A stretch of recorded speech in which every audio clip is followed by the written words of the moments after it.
Bonjour à tous et bienvenue sur ma chaîne Vali, raconte-moi une histoire.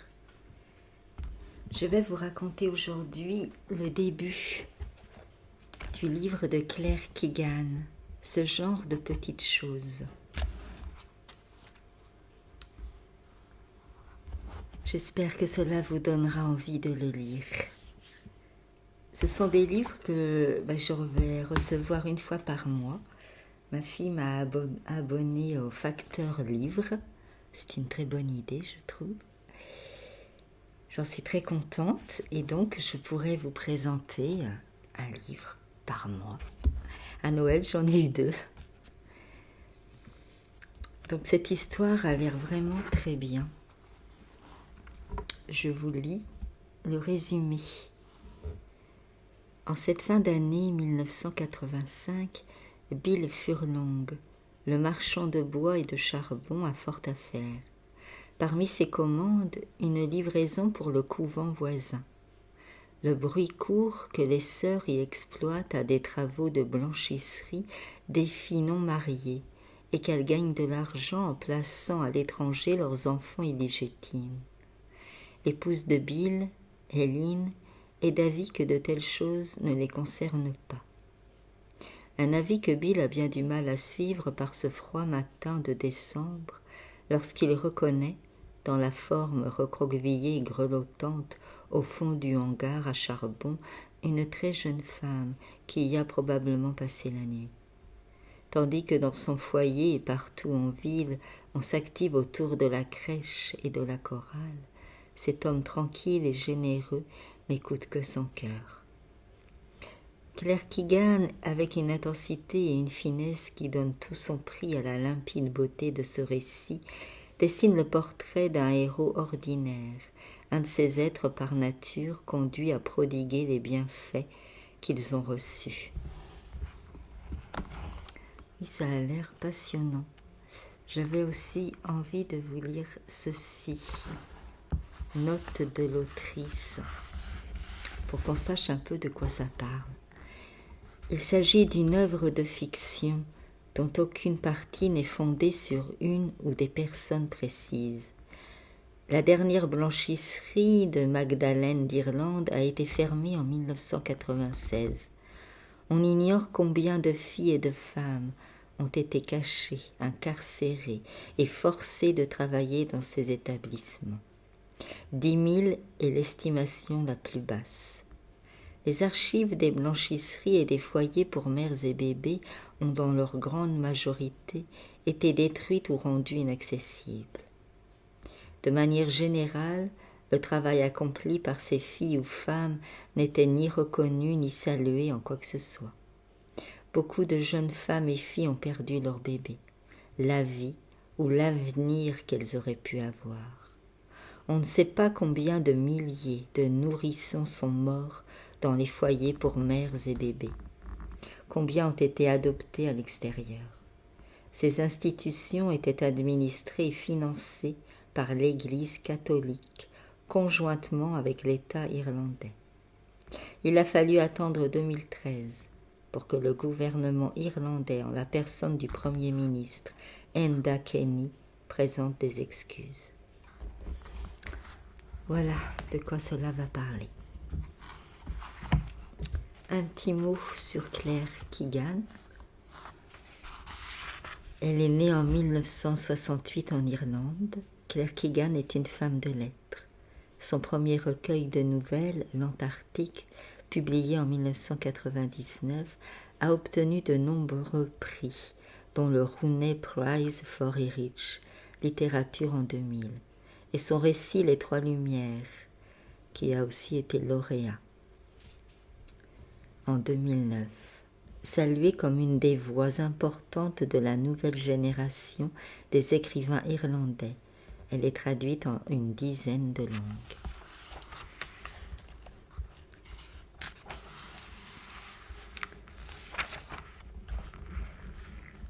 Cette histoire est dédiée aux femmes et aux enfants qui ont subi la claustration dans les blanchisseries de Magdalene en Irlande. Et pour Mary Mackay, dont les enseignements ont une importance inestimable pour des quantités de gens. Je vous souhaite une très belle écoute. En octobre, il y eut des arbres jaunes. Puis les pendules reculèrent d'1 heure et les vents de novembre arrivèrent et soufflèrent, perpétuels, et dépouillèrent les arbres. Dans la ville de New Ross, les cheminées crachaient de la fumée qui retombait et flottait en mèches échevelées, étirées, avant de se dissiper le long des quais, et bientôt la rivière, aussi sombre que de la bière brune, se gonfla de pluie. Les gens, pour la plupart, enduraient les intempéries avec contrariété. Les commerçants et les artisans, les hommes et les femmes au bureau de poste et dans la file d'attente du chômage, sur le marché aux bestiaux, à la cafétéria et au supermarché, dans la salle de bingo, dans les pubs, à la friterie, commentaient tous à leur manière le froid et la quantité de pluie qui était tombée, demandant ce que ça signifiait et s'il pouvait y avoir un présage là-dedans. Car qui pouvait croire que c'était pour la énième fois une journée glaciale? Les enfants relevaient leurs capuches avant de partir pour l'école, tandis que leurs mères, si habituées maintenant à baisser la tête et à se précipiter vers la corde à linge, ou osant à peine étendre la moindre lessive dehors, avaient peu d'espoir de réussir à faire sécher ne serait-ce qu'une chemise avant le soir. Puis la nuit s'installait et le gel reprenait, et les lames du froid se glissaient sous les portes et coupaient les genoux des rares qui s'agenouillaient encore pour dire le chapelet. Bill Furlong, propriétaire du dépôt de bois et de charbon, se frotta les mains, disant que si les choses continuaient comme cela, ils auraient bientôt besoin d'un nouveau train de pneus pour la camionnette. « Elle est sur la route la journée entière, dit-il. Nous ne tarderons pas à rouler sur les jantes. » Et c'était vrai. Dès qu'un client sortait du dépôt, un autre entrait immédiatement, ou le téléphone sonnait pour la commande suivante, presque tous disant qu'ils voulaient la livraison sur le champ ou sous peu, que la semaine d'après ne conviendrait pas. Furlong vendait du charbon, de la tourbe, de l'anthracite, du poussier et des bûches. Il fournissait ses combustibles au poids, à raison de 50 ou de 100 kilos, d'une tonne ou d'une pleine camionnette. Il vendait aussi des paquets de briquettes et de petits bois, ainsi que des bouteilles de gaz. Le charbon était le travail le plus salissant, et en hiver, il fallait s'approvisionner tous les mois sur les quais. 2 journées complètes étaient nécessaires aux hommes pour aller le chercher, le transporter, le trier et le peser de retour au dépôt. Pendant ce temps, d'insolites bateliers polonais et russes parcouraient la ville dans leurs bonnets de fourrure et leurs longs manteaux boutonnés, sans presque parler d'un mot anglais. Durant les périodes chargées comme celle-ci, Furlong faisait la majorité des livraisons lui-même et laissait les ouvriers du dépôt ensacher les commandes suivantes, couper et fendre les cargaisons d'arbres tombés que les fermiers apportaient. Tout au long de la matinée, le bruit des scies et des pelles assidues retentissait. Mais lorsque l'Angélus sonnait à midi, les hommes déposaient leurs outils, lavaient leurs mains noircies et allaient chez Keogh, où ils trouvaient des repas chauds avec de la soupe et des fish and chips le vendredi. « Un sac vide ne tient pas droit », aimait à dire Mrs. Keogh, debout derrière son présentoir neuf, servant les légumes et la purée à l'aide de ses longues cuillères en métal. Avec plaisir, les hommes s'asseyaient pour se réchauffer et apaiser leur faim, avant de fumer une cigarette et de retourner affronter le froid. Furlong était parti de rien, moins que rien, pourraient dire certains. Sa mère, à l'âge de 16 ans, était tombée enceinte pendant qu'elle travaillait comme domestique pour Mrs. Wilson, la veuve protestante qui habitait la maison de maître à l'extérieur de la ville. Quand on sut dans quelle situation elle était et que ses parents lui signifièrent qu'ils ne voulaient plus entendre parler d'elle, Mrs. Wilson, au lieu de la renvoyer, lui dit qu'elle devait rester et garder son travail. Le matin où Furlong vit le jour, Mrs. Wilson elle-même fit emmener sa mère à l'hôpital, puis organisa leur retour. C'était le 1er avril 1947, et certains dirent que la naissance du garçon était une mauvaise blague. Furlong passa le plus clair de sa petite enfance au creux d'un couffin dans la cuisine de Wilson et fut ensuite sanglé dans le grand landau à côté du vaisselier, tout juste hors de portée des longues carafes bleues. Ses souvenirs les plus anciens étaient des plats de service, un fourneau noir, très chaud, et un carrelage bicolore brillant sur lequel il se traînait et marchait, et qui, découvrit-il plus tard, ressemblait à un damier dont les pions ou bien sautaient par-dessus d'autres ou bien étaient pris. Lorsqu'il grandit, Mrs. Wilson, qui n'avait pas d'enfants à elle, le protégea, lui confia de petits travaux et l'aida pour la lecture. Elle avait une petite bibliothèque et paraissait assez peu se soucier des jugements des autres, mais menait sa propre existence avec modération, vivant de la pension qu'elle recevait du fait que son mari avait été tué à la guerre, et du revenu que lui procuraient ses petits troupeaux de vaches Hereford et de brebis cheviots bien soignés. Ned, un ouvrier agricole, habitait là aussi, et il y avait rarement des frictions dans la propriété ou avec les voisins, parce que les terres étaient entourées de bonnes clôtures et qu'aucun argent n'était dû. Il n'y avait pas non plus de grosses tensions liées aux croyances religieuses, qui d'un côté comme de l'autre étaient tièdes.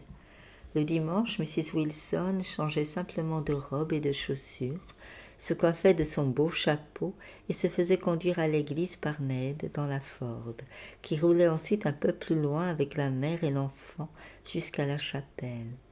Et quand ils rentraient à la maison, les missels et la Bible demeuraient posés ensemble sur le porte-manteau en attendant le jour de fête ou le dimanche d'après. À l'école, Furlong avait subi des railleries et d'affreuses insultes. Une fois, il était revenu avec le dos de son manteau couvert de crachats, mais son lien avec la maison de maître lui avait donné une certaine liberté et un appui. Il avait continué ses études au collège technique pendant 2 ans, avant de se retrouver au dépôt de charbon, à faire plus ou moins le même travail que d'autres hommes faisaient maintenant sous ses ordres et avait gravi les échelons. Il était doué pour le commerce, connu pour son efficacité aimable et digne de confiance, car il avait acquis de bonnes habitudes protestantes. Il avait tendance à se lever tôt et n'aimait pas boire. Maintenant, il habitait dans la ville avec sa femme, Eileen, et leurs 5 filles. Il avait rencontré Eileen à une fête communale quand il avait 20 ans et l'avait courtisée de la façon ordinaire, l'emmenant au cinéma et l'entraînant dans de longues promenades sur le chemin de halage le soir. Il était attiré par ses cheveux noirs et ses yeux marron foncé, son esprit pratique, agile. Lorsqu'ils avaient décidé de se marier, Mrs. Wilson avait offert à Furlong une somme de plusieurs milliers de livres pour s'installer. Certains disaient qu'elle l'avait aidé parce que c'était l'un des siens qui l'avait engendré. N'avait-il donc pas été baptisé William ? Mais Furlong n'avait jamais réussi à savoir qui était son père. Sa mère était morte subitement, s'effondrant un jour sur les pavés, tandis qu'elle poussait une brouette de pommes sauvages en direction de la maison pour faire de la gelée. Une hémorragie cérébrale, voilà ce que les médecins avaient déclaré ensuite. Furlong avait 12 ans à l'époque. Des années plus tard, il était allé au bureau de l'état civil pour demander une copie de son acte de naissance.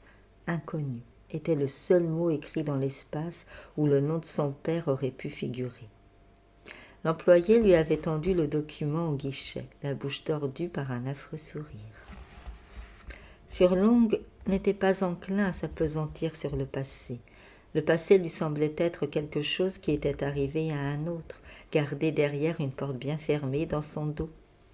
Il s'appliquait à subvenir aux besoins de ses filles, qui avaient les cheveux noirs d'Eileen et le teint clair. Déjà, elle montrait des dispositions en classe. Kathleen, son aînée, l'accompagnait dans le petit bureau préfabriqué le samedi et contre de l'argent de poche, l'assistait dans la comptabilité. savait classer ce qui s'était accumulé durant la semaine et noter la plupart des choses. Johan aussi était une bonne tête, obtenait des biens et très bien sur ses cahiers et participait depuis peu à la maîtrise. Toutes deux étaient maintenant dans le secondaire à Saint-Margaret-sur-la-Colline. L'enfant du milieu, Sheila, et l'avant-dernière, Grace, qui avait 11 mois d'écart, pouvaient réciter par cœur les tables de multiplication et énumérer les comtés et rivières d'Irlande qu'elles traçaient et coloriaient parfois au feutre à la table de la cuisine. Elles aussi avaient le goût de la musique et prenaient des cours d'accordéon au couvent le mardi après l'école.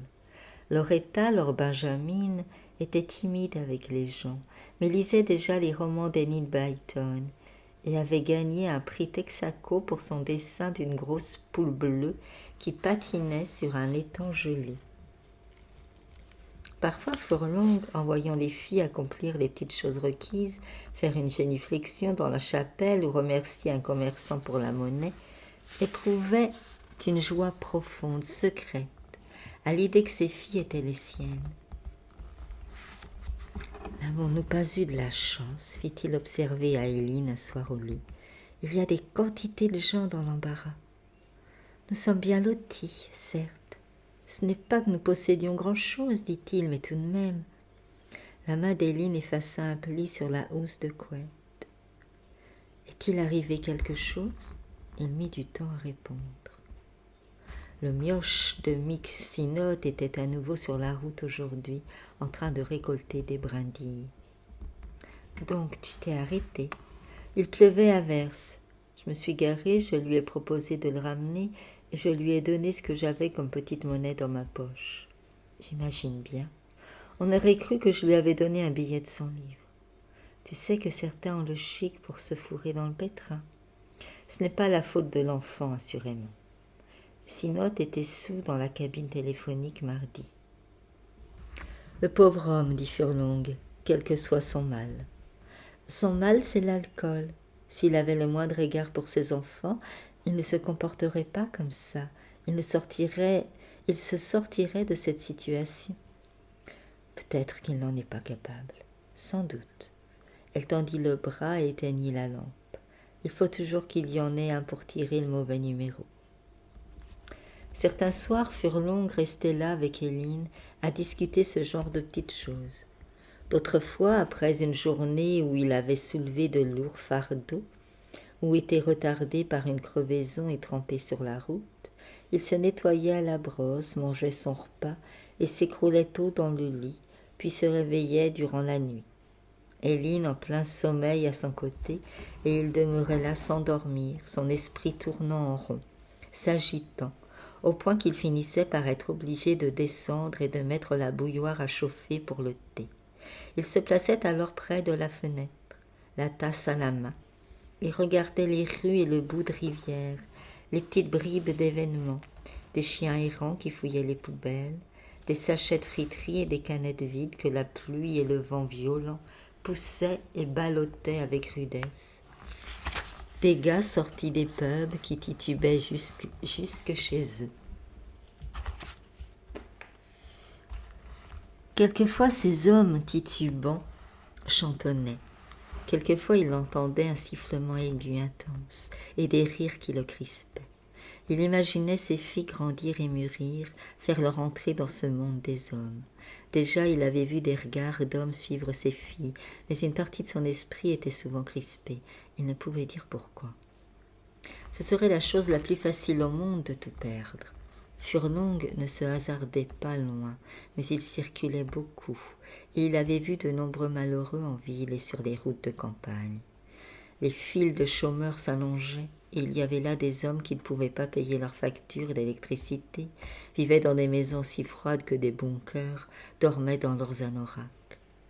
Des femmes, tous les premiers vendredis du mois, faisaient la queue avec leur cabas devant le bureau de poste bien avant l'heure de l'ouverture, attendant de toucher les allocations familiales. Et sur les routes de campagne, il avait aperçu des vaches livrées à elles-mêmes, beuglant pour réclamer la traite, parce que l'homme qui s'occupait d'elle avait soudain fichu le camp et pris le bateau pour Fischgward. Une fois, un homme de Saint-Moulins vint en stop payer un chargement de bois de chauffage et expliqua qu'ils avaient dû vendre la Fiat parce qu'ils ne dormaient plus, sachant la dette qu'ils avaient à la banque. Et tôt un matin, Furlong avait vu un écolier manger le restant d'un sachet de frites jeté dans la rue la veille. Pendant qu'il faisait ses tournées, Furlong n'avait pas l'habitude d'écouter la radio, mais il l'allumait parfois et prenait des informations. On était en 1985 et les jeunes émigraient partaient pour Londres et Boston, New York. À New Ross, le chantier naval avait fermé et Albatros, l'usine d'engrais, avait procédé à plusieurs licenciements économiques. Bennett s'était séparé de 11 employés. Graves et compagnie, que même les plus anciens avaient toujours connus là, avaient baissé le rideau. Le commissaire-priseur disait qu'il n'y avait aucune activité, qu'il aurait aussi bien pu essayer de vendre de la glace aux Esquimaux. Et Miss Kenny, la fleuriste, dont le magasin se trouvait près du dépôt de charbon, avait condamné sa vitrine, demandé à l'un des hommes de Furlong de lui tenir le contreplaqué un soir pendant qu'elle enfonçait les clous. Les temps étaient incertains, mais Furlong se sentait d'autant plus déterminé à continuer. Tout ce qu'il voulait, c'était garder une attitude discrète et conserver l'estime des gens, subvenir aux besoins de ses filles, les voir poursuivre et achever leurs études à Sainte-Margaret, le seul établissement secondaire convenable de la ville. Noël approchait. Déjà, un bel épicéa se dressait sur la grande place à côté de la crèche, dont les figures de la nativité cette année avaient été fraîchement repeintes. Si certains se plaignaient que Joseph était trop coloré dans ses robes vermillon et violettes, la Vierge Marie recueillait l'approbation générale, passivement agenouillée dans sa tenue bleue et blanche ordinaire. L'âne marron, lui aussi, avait son aspect habituel, montant la garde auprès de 2 brebis endormies et de la mangeoire où, la veille de Noël, la statuette de l'enfant Jésus serait placée. La coutume voulait que les gens se réunissent là le premier dimanche de décembre, devant l'hôtel de ville après la tombée de la nuit, pour regarder les lumières s'allumer. Le temps demeurait sec, mais le froid était mordant et Éline obligea les filles à fermer leurs anoraks et à porter des gants. Lorsqu'ils arrivèrent dans le centre, l'orchestre de cornemuse et les chanteurs de Noël étaient déjà rassemblés. Miss Keogh, présente aussi avec un étal, vendait des parts de pain d'épices et du chocolat chaud. Joanne, qui les avait précédés, distribuait les feuilles de chant avec d'autres membres de la maîtrise, tandis que les religieuses déambulaient, surveillaient et parlaient aux parents. On avait froid à rester immobile, alors Éline suggéra qu'ils fassent un tour en attendant. Durant un moment, ils s'abritèrent dans l'embrasure profonde de chez Hanrahan, où Éline s'était arrêtée pour admirer une paire de chaussures vernies bleu marine et un sac à main assorti, et pour bavarder avec des voisins et d'autres gens qu'elle voyait rarement, venus de plus loin, saisissant l'occasion d'obtenir et de partager les nouvelles qu'ils pouvaient avoir. Bientôt il y eut dans le haut-parleur une annonce qui fit converger tout le monde vers la grande place où le conseiller municipal, portant ses insignes sur un manteau crombi, sortit d'une Mercedes et prononça un discours bref, fort heureusement, et actionna un interrupteur. Comme par magie, à cet instant, les rues semblèrent changer et s'animer sous les longues séries d'ampoules multicolores qui oscillaient agréablement dans le vent au-dessus des têtes. De petits applaudissements étouffés s'élevèrent parmi la foule, puis l'orchestre se mit à jouer. Mais à la vue du grand et du gros Père Noël descendant la rue, Loretta recula inquiète et fondit en larmes. « Tu n'as rien à craindre, rassura Furlong. Ce n'est qu'un homme comme moi qui s'est déguisé. » Mais pendant que les autres enfants faisaient la queue pour s'approcher du Père Noël dans la grotte et recevoir leurs cadeaux, Loretta se serra contre Furlong et ne lui lâcha pas la main. « Tu n'es pas obligé d'y aller si tu ne veux pas, dit Furlong. Reste ici avec moi. Cela le blessa néanmoins de voir l'une de ses filles perturbée à un tel degré au spectacle de ce que les autres enfants désiraient, et il ne put s'empêcher de se demander si elle serait assez vaillante ou armée pour ce que le monde lui réservait. Ce soir-là, lorsqu'ils revinrent à la maison, Éline dit qu'il était grand temps de préparer le gâteau de Noël. Avec bonne humeur, elle sortit sa recette Odlums et chargea Furlong de travailler au fouet une livre de beurre et de sucre dans le saladier en faïence marron, tandis que les filles râpaient le zeste de citron, pesaient et hachaient les écorces d'orange et les cerises confites, ébouillantaient les amandes entières et les dégageaient de leur peau. Pendant 1 heure environ, elles se livrèrent à un examen minutieux des fruits secs, autant les tiges des raisins de Corinthe, de Smyrne et de Malaga, alors qu'Éline tamisait la farine et les épices, battait des œufs de poule naine, graissait et rapissait les moules, entourant l'extérieur de 2 couches de papier sulfurisé qu'elle noua solidement avec de la ficelle. Furlong s'occupa du fourneau, introduisit de petites pelletéinettes, l'anthracite et régla le tirage pour maintenir le four à une température basse et constante durant la nuit.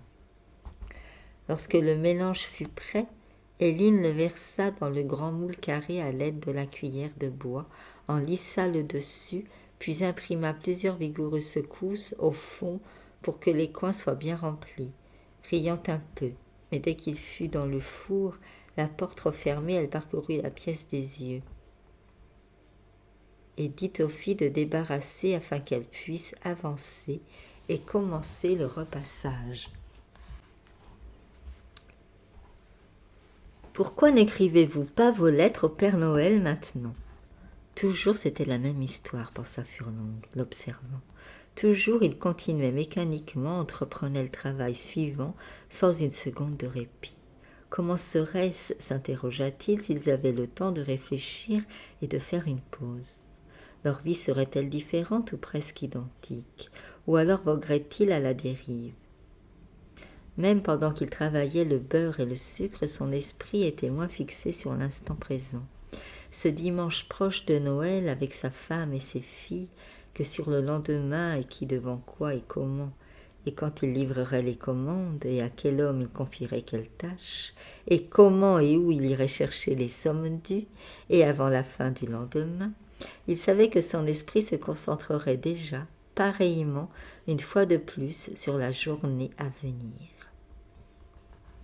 Il regarda Éline qui déroulait le cordon du fer, le branchait dans la prise, et ses filles installées à la table avec leurs cahiers et leurs trousses pour rédiger leurs lettres, et revit à contre-cœur l'époque lointaine où l'enfant il avait écrit du mieux qu'il pouvait pour demander son papa, ou alors un puzzle de 500 pièces représentant une ferme.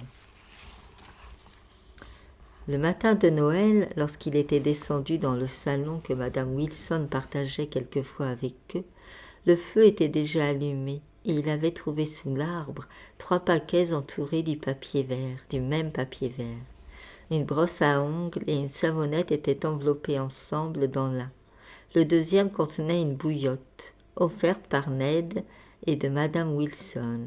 Il avait reçu un chant de Noël, un vieux livre, à couverture rigide, rouge et sans illustration, qui sentait le moisi.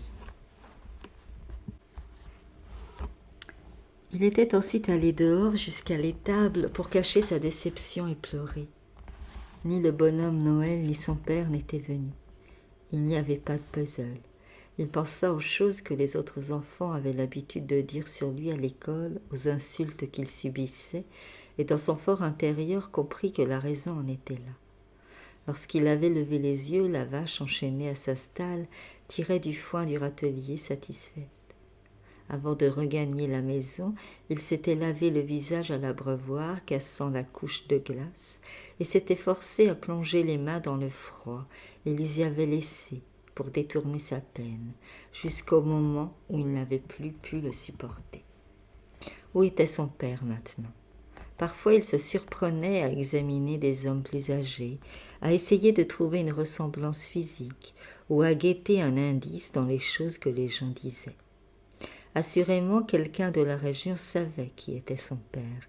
Tout le monde avait un père, et il paraissait improbable que personne n'ait jamais dit un mot à ce sujet en sa présence, car les gens ne manquaient pas, ils le savaient, de révéler ce qu'ils étaient et ce qu'ils savaient dans la conversation. À un moment donné, peu après son mariage, il avait décidé de demander à Mrs. Wilson si elle connaissait son père, mais ne s'était aucun des soirs où il lui avait rendu visite senti le courage nécessaire. Elle aurait pu considérer cette question comme malhabile ou impolie, après tout ce qu'elle avait fait pour eux. Moins d'un an plus tard, Mrs. Wilson avait eu une attaque et était admise à l'hôpital. Lorsqu'il était allé la voir le dimanche, elle avait perdu l'usage de son côté gauche et ne parlait plus. Néanmoins, elle le reconnut et leva sa main valide. Une enfant, c'est ce qu'elle lui évoquait, assise dans le lit avec une chemise de nuit à fleurs boutonnées jusqu'au menton, le regard tourné vers la fenêtre. C'était un après-midi venteux d'avril. Derrière les immenses vitres transparentes, un tourbillon de pétales blancs arrachés aux cerisiers ballottés s'envolait. Voilà, je pense que je vais arrêter ici car le livre n'est pas, il n'y a pas beaucoup de pages à lire. J'espère que cela vous a donné envie de continuer, moi oui. Et puis, eh bien, je vous souhaite une très belle journée et je vous dis à bientôt.